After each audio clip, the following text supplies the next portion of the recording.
Bike Motors చాలా మొత్తానికి చాలా వేస్ట్ బైక్. ఈ బాడీ మొత్తం ఇది ప్లాస్టిక్ మయం టోటల్ అంతా. ఎక్కడెక్కడ స్పేర్ పార్ట్స్ అన్నీ ఎక్కడివెక్కడి ఊడిపోతానే ఉంటాయి.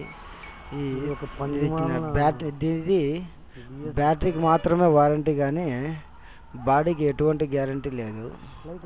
అసలు ఇది మొత్తానికి చాలా వేస్ట్ బైకు. దీని స్పీడ్ 27 కిలోమీటర్స్ ఓన్లీ. ఇది ఇద్దరు వ్యక్తులకి అసలే పనికిరాదు. అది ఇది దీని లైఫ్ మొత్తం మొత్తం ఈ బిఎస్ఏ బైక్ మొత్తం లైఫ్ 1 ఇయర్ కంటే ఎక్కువ లైఫ్ ఏమి ఉండదు. అది ప్లాస్టిక్ మయం అంతా టోటల్ బాడీ మొత్తం. ఎక్కడెక్కడ స్పేర్ పార్ట్స్ అన్నీ చూడండి ఎలా ఊడిపోతున్నాయో. మొత్తం అన్ని అట్లను యాడికాడికి వచ్చేసినాయి. అవి కింద అటు సైడు ఇటు సైడు మొత్తం అన్ని స్పేర్ పార్ట్ ఎక్కడెక్కడ ఊడిపోతున్నాయి. మొత్తం బోల్ట్లు గీల్ట్లు అవి రిపేర్ చేసుకోవడం 2 సార్లు చేయించినాను. అయినా కూడా ఇవి రిపేర్ చేయడానికి కూడా కనీసం చూడండి ఎలా ఊడిపోతున్నాయో. యాడికాడికి ఊడిపోతున్నాయని.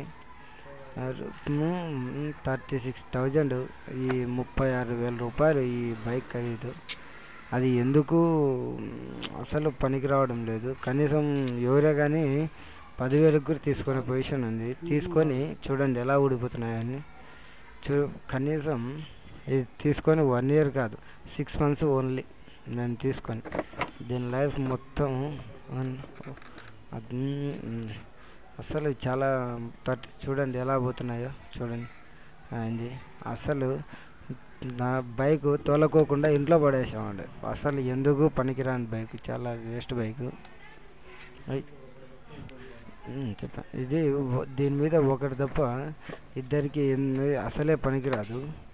ఇది దీని ఫాస్ట్ 27 కిలోమీటర్ 27 కిలోమీటర్ల కంటే ఇది స్పీడ్ అసలే పోదు. 45 కిలోమీటర్లు మైలేజ్ వస్తుంది. 80 అని చెప్తారు కానీ అసలు వాళ్ళకి ఫ్రాడ్ చేయడానికి తప్ప వీళ్ళు చెప్పేది 80 రాదు. 45 కిలోమీటర్స్ మైలేజ్ వస్తుంది అంతే.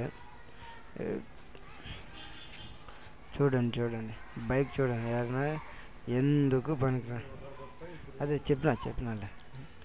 అది ముందర మామూలుగా ఏదన్నా చిన్నది ఏదన్నా తగిలిందంటే ఇంకా అంతే. స్పేర్ పార్ట్ ఎక్కడికి